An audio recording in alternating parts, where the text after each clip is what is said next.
우리가 잘 부르는 찬양 가운데 여호와 우리 주여, 무슨 노래인지 기억하십니까? 여호와 우리 주여. 작년에 우리가 찬양제에서 불렀던, 히트를 조금 쳤던 그 찬양인데, 그 찬양의 가사가 성경의 내용입니다. 아시죠? 성경 어디에 나오죠? 그게 시편 8편. 가사의 내용 전체가 시편 8편에서 인용한 시인데, 제가 이 시편이 참 제게 감동적이고 은혜스러워서 이 시편으로 한번 설교를 해야 되겠다라고 생각을 하고 지난 3주 동안 준비하고 기도하고 하는 가운데 이제 오늘 이 말씀을 여러분과 함께 생각해 보려고 합니다. 성경 시편 8장 1절부터 9절까지 있는 말씀 제가 읽겠습니다. 여호와 우리 주여, 주의 이름이 온 땅에 어찌 그리 아름다운지요. 주의 영광을 하늘 위에 두셨나이다. 주의 대적을 인하여 어린아이와 젖먹이의 입으로 말미암아 권능을 세우시며 이는 원수와 보수자로 잠잠케 하려 하심이니이다. 주의 손가락으로 만드신 주의 하늘과 주의 베풀어 두신 달과 별들을 내가 보오니 사람이 무엇이간데 주께서 저를 생각하시며 인자가 무엇이간데 주께서 저를 권고하시나이까. 저를 천사보다 조금 못하게 하시고 영화와 존귀로 관을 씌우셨나이다. 주의 손으로 만드신 것을 다스리게 하시고 만물을 그 발 아래 두셨으니 곧 모든 우양과 들짐승이며 공중의 새와 바다의 어족과 해로에 다니는 것이니이다. 여호와 우리 주여, 주의 이름이 온 땅에 어찌 그리 아름다운지요. 이 시편은 여러분들이 지금 읽으시고 들으신 것 마찬가지로 하나님께서 만드신 이 밤하늘, 천연계를 노래한 시 가운데 시편에서 제일 처음 나오는 시입니다. 어떤 사람은 이 시편을 별이 총총한 밤의 노래라는 그런 제목을 붙였어요. 별이 총총한 밤의 노래. 이 시를 누가 지었을까요? 성경에 보면 이 시는 다윗이 지었다고 말을 하는데, 다윗이 언제쯤 지었을까요? 이 시가 언제쯤 지어졌는지 지어진 상황에 대해서는 알려진 바가 없지만 두 가지 가능성이 있습니다. 하나는 뭔가 하면 다윗이 젊었을 때, 왕이 되기 전에 목자 생활을 하던 초기 어느 날 밤에 홀로 양떼를 지키는 중에 밤하늘을 보니까 별이 하늘에 총총하고 달이 뜨고 아주 맑은 밤하늘을 바라보면서 그것들을 만드신 하나님과의 친밀한 관계의 그 고귀함을 느끼면서 너무나 아름다운 그 밤하늘의 존귀함을 보면서 이 아름다운 서정시를 지었을 것이라고 우리는 어렵지 않게 짐작할 수가 있을 것입니다. 또 다른 한 가능성은 후일에, 나중에 그가 왕이 된 다음에 그 옛날 목동 시절의 그 밤하늘을 보면서 어느 날 그 밤하늘을 보면서 특별한 감성과 신앙을 가지고 아름다운 경험들을 회상하면서 이 시를 지었을 수도 있을 것이다. 그게 언제 지었든 시든 저는 그게 상관이 없다고 생각해요. 언제 썼든지 간에 우리는 이 시편을 통해서 다윗의 그 특별한 감성과 다윗의 그 하나님을 향한 강한 신앙심을 엿볼 수가 있게 되는 것입니다. 그리고 저는 이 시를 보면서 우리도 하나님에 대한 그런 신앙과 감성을 배우고 우리 모두도 그런 감성을 가지고 사는, 신앙하는 그런 하나님의 백성들이 되기를 소원해 봅니다. 한번 생각해 보시기 바랍니다. 누구나 시인이 되는 건 아니에요. 그죠? 누구나 시인이 되지 않습니다. 똑같은 장면을 봐도 어떤 사람은 그 속에서 멋진 감성이 나오지만 어떤 사람은 똑같은 장면을 봐도 그런 감성이 생기지 않아요. 대부분의 목동들은 그저 참 밤하늘이 아름답구나, 은하수가 참 멋지구나, 참 별이 많구나, 그냥 눈에 보이는 것밖에는 그들이 보지 못하고 눈에 보이는 것밖에는 말할 수 없었을 것입니다. 그러나 다윗이 평범한 우리와 다른 점은, 다른 목동들과 달랐던 점은 무엇인가 하면 눈에 보이는 장면, 그 눈에 보이는 그 광경, 그 너머에 있는 창조주 하나님을 바라보고 찬양할 수 있었다고 하는 그 점입니다. 영적인 상상력이죠. 그죠? 영적인 안목인 것입니다. 이런 영적인 상상력과 영적인 안목이 어떻게 우리에게 올 수 있는가? 다윗이 지은 시편 가운데 시편 23편은 주옥 같은 시 가운데 가장 유명한 시잖아요. 시편 23편, 여호와는 나의 목자시니. 그것도 역시 다윗이 양을 치면서 다른 목동들은 눈에 보이는 풀과 양만 봤어요. 그렇죠? 다른 목동들은 그냥 눈에 보이는 풀과 양만 봤습니다. 그러나 다윗은 그 푸른 풀 너머에 있는 하나님, 그 양들 너머에 계신 하나님을 볼 수 있는 안목과 영적인 그런 상상력이 있었기 때문에 시골의 초라한 목동이었고 그 아버지조차도 인정하지 않는 그런 아들이었지만은 이스라엘의 왕이 될 수 있었고 하나님의 마음에 합한 자라고 하는 그런 인정함을 받을 수 있는 그런 인물이 될 수 있었다고 하는 사실입니다. 다윗의 현실은 초라한 목동이었지만은 믿음의 안목을 통해서 하나님이 세우신 왕이 될 수 있었고 하나님의 세우신 종이 될 수 있었다는 사실입니다. 보이지 않는 세상을 볼 수 있는 안목, 눈에 보이는 세상 너머에 계신 하나님의 손길과 하나님의 솜씨와 하나님의 그 임재하심을 느낄 수 있는 그런 마음, 그 마음이 우리에게 필요한 것입니다. 이 시편 8편 속에서 우리는 그 사실을 맛볼 수가 있습니다. 밤에 양을 치다가 바라본 하늘의 별들, 그죠? 하늘의 달과 하늘을 바라보면서 기록한 시가 시편 8편이에요. 시작과 끝을 한번 보세요. 시작과 끝이 어떻습니까? 시작과 끝을 보면 1절과 9절 똑같아요. 여호와 우리 주여, 주의 이름이 온 땅에 어찌 그리 아름다운지요. 시작과 끝이 같습니다. 똑같아요. 이런 구절을 히브리 문학에서는 대끝법이라고 해요. 딱 이렇게 접어놓으면 끝과 끝이 딱 서로 일치하는 그런 구조예요. 의도적으로 그렇게 기록을 한 것입니다. 문법적인 형태예요.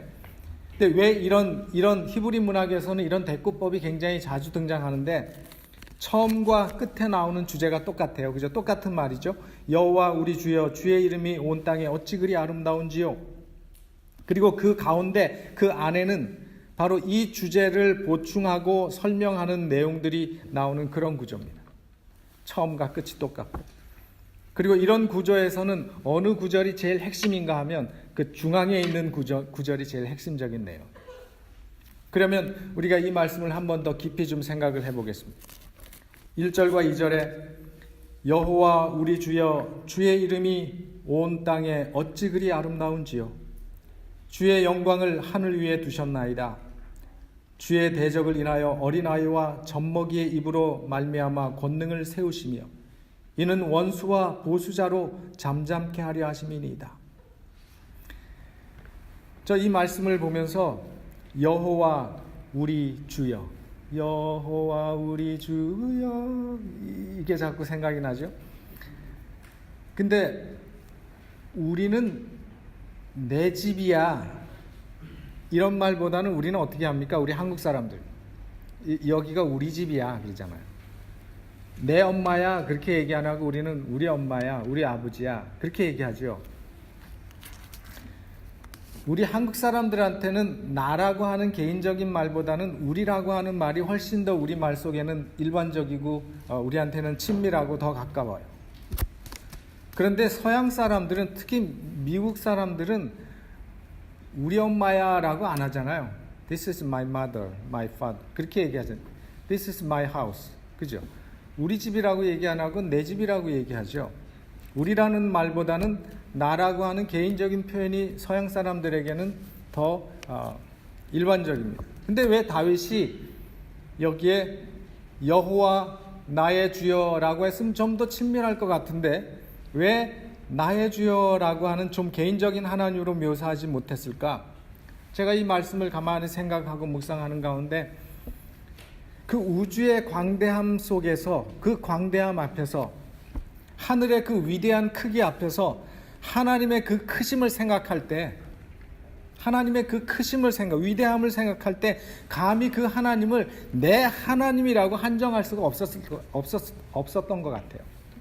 감히 이 큰 하나님을 나만의 하나님이라고 내가 한정할 수 없어요. 그래서 우리 하나님 여호와의 이름은 모든 우주의 피조물들의 주인이시고 찬송과 영광을 받으실 그 이름이라는 것입니다. 그래서 그 이름은 내 하나님이라고 말하기에는 너무 크고 너무 위대하기 때문에 하나님의 그 위엄을 생각하면서 개인의 존재는 완전히 잊어버리고 그 하나님이 우리 주라고 하는 사실을 다윗이 얘기하고 있습니다. 그리고 뭐라고 얘기합니까? 하나님의 능력이 어찌나 크신지 이 땅에서는 뭐라 그랬어요? 어린아이와 학교에 들어가지 않은 유치원생 아이들과 젖먹는 아이들같이 연약한 사람이면 충분하다는 거예요. 대적들을 대적하기. 하나님이 능력을 주시면 젖먹이와 어린아이들의 입으로도 하나님의 원수와 하나님의 대적들로 꼼짝 못하게 만드실 수 있는 능력의 하나님이시라는 것입니다. 그 하나님이 이 모든 것을 만드셨다고 말씀하십니다. 다윗은 밤하늘의 이 아름다운 우주의 광경을 보면서 그 장엄함에 감동하고 그 하나님의 솜씨에 감동하는 것입니다. 다윗이 이 밤에 이런 광경을 보고 쓴 시들이 꽤 여러 개 있어요. 밤의 시라고 하는 것들이 많이 있어요. 저도 가만히 보니까 낮보다는 밤에 더 집중이 잘 돼요. 그렇지 않습니까, 여러분? 왜 그럴까요? 낮에는 주변이 시끄러워요. 벌써 딱 해가 뜨고 아침이 밝으면 세상이 깨어나기 시작하잖아요. 그럼 세상이 시끄럽습니다. 세상에 여러 가지 시끄러운 소리들과 여러 가지 모든 것들이 눈에 보이기 시작하면 우리의 마음이 산만해지기 쉽게 되는 거죠. 그러나 다윗은 이 밤에 이 모든 광대함 앞에서 조용한 아침과 저녁 시간에 천연계 속에서 그 떠오른 영감을 그가 글로 기록했습니다. 그리고 이 모든 광대함 앞에서 아무 하잘것없는 자신과 사람의 무가치함과 사람의 자금을 깨닫게 됩니다. 주의 손가락으로 만드신 주의 하늘과 주의 베풀어 두신 달과 별들을 내가 보오니 사람이 무엇이간데 주께서 저를 생각하시며 인자가 무엇이간데 저를 권고하시나이까. 아까 말씀드리기를 대꾸법에서는 핵심이 어디에 있다고요? 가운데 있어요. 바로 이 구절이 이 시편의 핵심입니다. 이 3절과 4절 구절이 이 시편 8편의 핵심이에요. 달이 밝고 별이 총총한 밤하늘에 펼쳐진 밤의 아름다운 모습과 경이로운 모습 속에서 다윗은 그 하나님의 경외심에 휩싸였습니다. 위대한 창조주 하나님께서 만드시고 베풀어 두신 하나님의 놀라운 광경을 보고 있자니까 다윗을 비롯한 우리들이 얼마나 하찮은 사람인지, 얼마나 작은 존재인지를 깨닫게 되는 것입니다. 그 하나님의 광대함 앞에서 내 존재가 얼마나 작은지. 4절에 뭐라 그랬어요? 사람이 무엇이간데, 인자가 무엇이간데, 사람이 도대체 뭐기에, 인자가 무엇이기에 하나님이 우리를 생각하시나? 성경에서 사람이라고 하는 말을 뜻하는 히브리어 단어가 찾아보니까 여러 개가 있어요. 5개가 있어요. 성경에 이 5개의 단어들이 어떨 때는 사람으로 번역된 단어들이에요. 근데 그 제일 여러분들에게 이렇게 익숙한 단어가 뭐냐면 아담입니다. 아담, 맨 첫 번째 거 아담. 히브리 말은 오른쪽에서부터 왼쪽으로 읽어가죠. 그래서 아담이라고 하는 말의 뜻은 붓다라는 뜻이고 흙이라는 뜻이고 먼지, 더스트라는 뜻이에요. 거기에서 왜냐하면 아담, 사람이 흙에서 왔기 때문에 하나님께서 저 아담이라고 하는 단어를 사람이라고 말씀하셨어요. 그 다음에 게베르라고 하는 말이 있는데 이 게베르는 강하다고 하는 어원에서 왔는데 남자를 뜻합니다. 남자 사람. 그 다음에 이시도 성경에 많이 나오는데 이거는 남편을 얘기할 때 이시예요. 남자 사람. 그리고 일반적인 사람, 인간을 얘기할 때 이시라고 하는 말로 표현을 많이 했습니다. 성경에서 사람으로 제일 많이 나온 히브리 말이 이시라는 말이에요. 사람으로. 그 다음에 또 히브리 말 사람이라는 뜻이 있는데 바후르라고 하는 말인데 이 바후르는 결혼하지 않은 젊은 남자를 의미합니다. 그 다음에 또 하나의 사람의 뜻을 가지고 있는 말이 있는데 그게 뭐냐면 에노시라고 하는 말.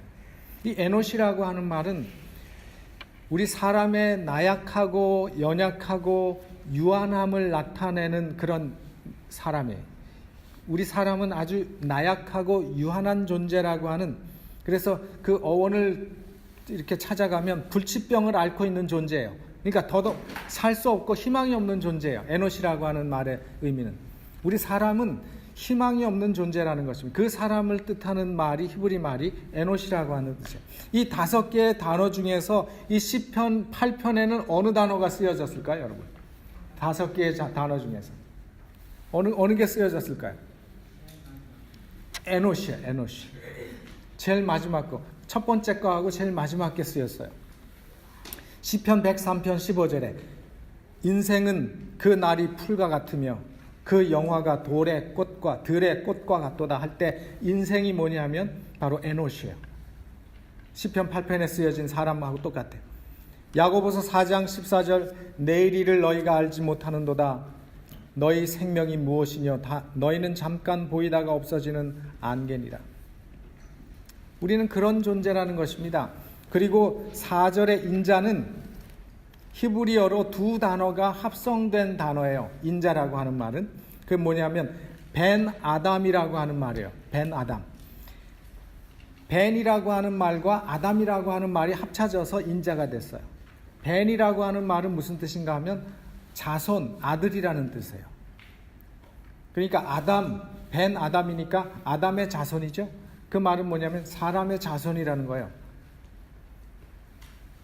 사람이 먼지고 흙이고 부서지기 쉬운 허술한 존재인데 그 아들이라고 낳을 리가 있겠습니까?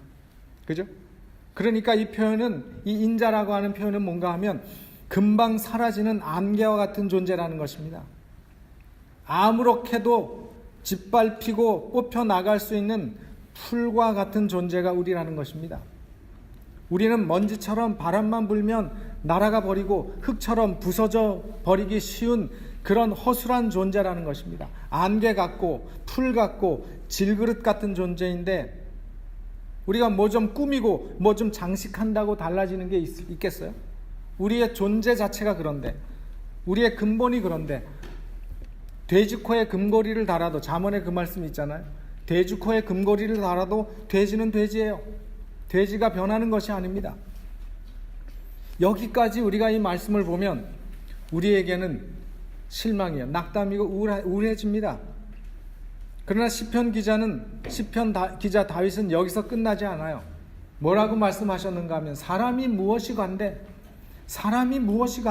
이렇게 하찮고 아무것도 아닌 우리들을 우리가 무엇을 했다고, 우리가 무슨 존재라고, 우리가 무엇이라고, 내 존재가 그렇게 연약하고 그렇게 하찮은 존재임에도 불구하고 하나님께서 자신에게 베푸신 은혜가 너무 많다는 것입니다. 자신에게 베푸신 은혜가 있다는 사실을 발견합니다. 그리고 뭐라고 얘기하는가 하면 저를 천사보다 조금 못하게 하시고 영화와 존귀로 관을 씌우셨나이다. 주의 손으로 만드신 것을 다스리게 하시고 만물을 그 발 아래 두셨으니 곧 모든 우양과 들짐승이며 공중의 새와 바다의 어족과 해로에 다니는 것입니다. 하나님께서 그런 먼지 같고 풀 같고 안개 같고 아무것도 아닌 하찮은 우리를 영화와 존귀로 관을 씌워주시고 우리에게 모든 것을 다스리도록 하셨다는 것입니다. 우리를 우주의 왕이신 하나님의 부왕으로 부르셨다는 것입니다. 더 놀라운 것은 우리를 뭐라고요? 천사보다 조금 못하게 하시고, 그런데 이 말씀을 제가 보니까 이 말씀은 제대로 번역된 게 아니에요. 원어에는 제가 저기 하얀 글자로 쓴 것처럼 무 엘로힘입니다. 그 말이 뭐냐면 하나님보다라는 뜻이에요. 근데 그게 너무 하니까 아마 번역하는 사람이 하나님이라고 하는 말 대신에 천사보다 이렇게 번역을 했어요. 하나님보다 조금 못하게 하셨다는 것입니다. 하나님께서 우리를 본질상 하나님보다 조금 못한 존재로 이 땅에서 하나님의 대리자며 하나님은 사람으로 그가 만드신 모든 것을 다스리게 하시고 만물을 그 발 아래 두셨다는 것입니다. 이렇게 우리에게 주신 특권도 감사한데 더 감사한 것은 다시 4절로 돌아가 보면 사람이 무엇이 관대 주께서 저를 생각하시며 인자가 무엇이 간데 저를 권고하시나이까. 주께서 우리 에노시 같은 인간을, 우리 에노시를 기억해 주시고 주께서 우리 벤 아담을 찾아오셔서 돌보시나이다. 이게 원어적인 표현이에요. 원어를 그대로 직역하면 그렇습니다. 주께서 우리 에노시를 기억하시며 주께서 우리 벤 아담을 찾아오셔서 돌보시나이다. 이것이 얼마나 감격스러운 선포인 것입니까? 그래서 어떤 설교자는 이 구절에 대해서 해설하기를 우리가 사람에게 무게중심을 두고 있으면 우리가 열등감에 빠질 수 있고 아니면 지가 잘났으면 잘난 척하고 교만해지든지 둘 중에 하나라는 거예요. 사람한테 중심을 두면. 하지만 우리가 하나님이 우리를 돌보고 계시고 하나님께 우리의 무게중심을 두고 있으면 우리의 인생이 달라질 수 있다는 것입니다. 여러분 맞습니까? 예. 우리 가치의 회복이 중요한 것입니다. 여러분 탕자의 영광이 언제 회복되었는지 기억하십니까? 누가복음 15장에서 탕자의 영광이 언제 회복됐어요? 아직 가기 전이에요. 아직 그가 누더기 옷 입고 돼지 우리에 있을 때였어요. 아버지가 자신을 얼마나 사랑하시는지, 아버지가 탕자인 자신을 얼마나 귀중한 존재로 생각하고 계시는지를 깨닫는 바로 그 시간이었어요. 그 시간에 자신의 가치가 회복된 거예요. 이미 아버지한테 가기 전이었어요. 아버지가 그 옷 벗기고 입혀주기 전에 이미 탕자는 자신의 가치를 회복했어요. 정말 내가 이렇게 귀한 존재구나. 그런 사실을 깨닫게 될 때 우리의 인생은 변화할 수 있는 것입니다. 우리의 인생이 달라지는 것입니다. 우리의 가치가 달라지게 되는 것입니다. 신앙은 그런 의미에서 우리의 삶의 무게중심이, 삶의 액센트가 어디로 옮겨지는가, 어디에 있는가에 따라서 우리의 신앙은 즐거울 수 있고 우리의 신앙이 불행해질 수 있는 것입니다. 사람에게 두느냐, 우리의 주인이 되시는 아도나이 하나님께 내 모든 중심을 두느냐. 우리는 똑같은 사람이고 똑같은 삶이에요. 그죠?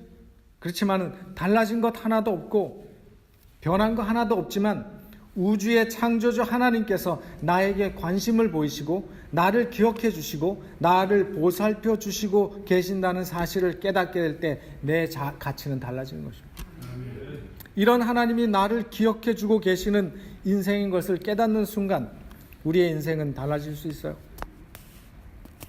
주께서 우리를 생각하시고 주께서 저를 생각하시고 주께서 우리를 권고하시나이다. 권고하다, 기억하고 찾아와서 돌봐주신다는 의미예요. 그러니까 이 권고하다라고 하는 히브리어 카파드는 에노시라고 하는 말과 딱 들어맞는 말이에요. 불치병에 걸린 사람, 도움이 전혀 없고 나을 수 없는 그런 존재에게 하나님께서 뭘 주시는가 하면 권고하시는 거예요. 그게 뭐냐면 돌보신다는 거예요. 히브리 말로 파카드라고 하는 말인데 그 말은 정말 도움이 필요한 사람을 기억하고 찾아가서 돌봐준다고 하는 그런 의미예요. 사람에 대한 우리 하나님, 창조주 하나님의 기억해 주심과 돌보심,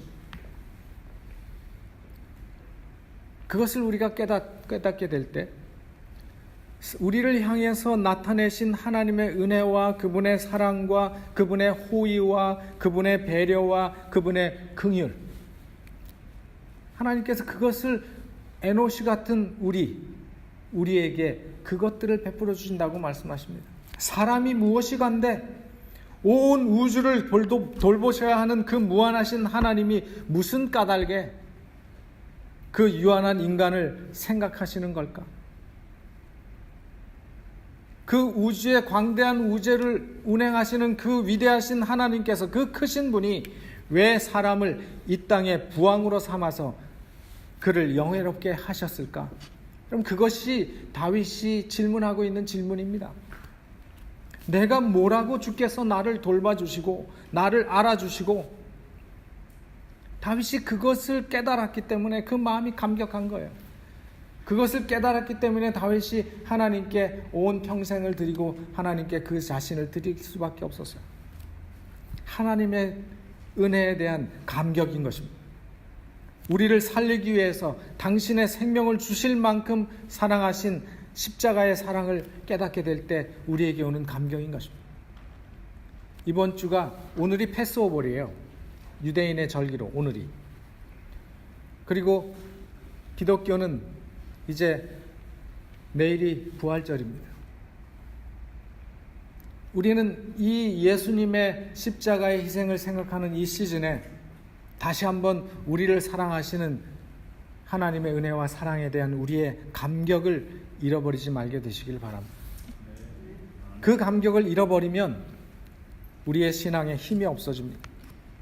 우리 인간의 가치는 갈바리에 가서야 제대로 알려집니다. 그리스도의 십자가의 신비 속에서 우리는 인간의 가치를 측정할 수 있습니다. 우리의 가치는 예수님의 십자가를 통해서만 측정될 수 있다고 말씀을 하십니다. 우리가 우리를 구원하시고 사랑하시는 우주의 하나님이 나를 기억하시고 나를 돌보시고 계시고, 그런 하나님을 우리가 만나게 될 때 우리의 존재감은 달라질 수 있는 것입니다. 먼지뿐인 인생인 것입니다. 안개 같은 존재인 것입니다. 하나님이 안 계실 때는 우리는 그런 인생입니다. 그러나 하나님이 내 인생의 아도나이가 되시고 하나님이 내 인생의 주인이 되셨습니다. 내 인생의 무게중심이 달라졌고 내 인생의 액센트가 달라졌습니다. 그러면 우리의 삶은 달라질 것입니다. 고린도후서 4장 7절에 우리가 이 보배를 질그릇에 가졌으니 이는 능력의 심이 큰 것이 하나님께 있고 우리에게 있지 아니함을 알게 하려 함이라. 여기 말씀하시기를 달라지는 것은 내 재료가 달라지는 것이 아니라고 말씀하십니다. 나는 여전히 질그릇이에요. 나는 여전히 김한수인 것입니다. 내 모습이 달라지는 것이 아니에요. 못생긴 사람이 갑자기 잘생긴 영화배우처럼 변하는 것이 아닙니다. 전보다 우리가 달라지는 것은 없지만 우리의 기준이 달라지는 것입니다. 우리의 무게중심이 달라지고 우리의 가치관이 달라지고 우리의 강조가 달라지는 것입니다. 이런 변화가 있는 사람이, 이런 깨달음이 있는 사람들이 행복한 사람들이죠. 이런 깨달음이 있는 사람들의 마음가짐이 달라질 것입니다.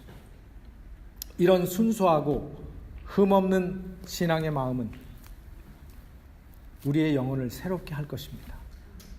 그리고 우리 속에 하나님을 향한 다윗이 가졌던 그런 열정과 그런 찬양이 우리의 입에서 넘쳐나게 될 것입니다. 우리도 그런 아름다운 시는 짓지 못할지 모르지만 다윗이 가지고 있는 그 영적인 감성과 영적인 상상력과 영적인 안목을 우리도 소유할 수 있게 될 것입니다. 이 사실을 다윗은 깨닫고 바로 시편 8편을 노래한 것입니다. 여호와 우리 주여, 주의 이름이 어찌 그리 아름다운지요.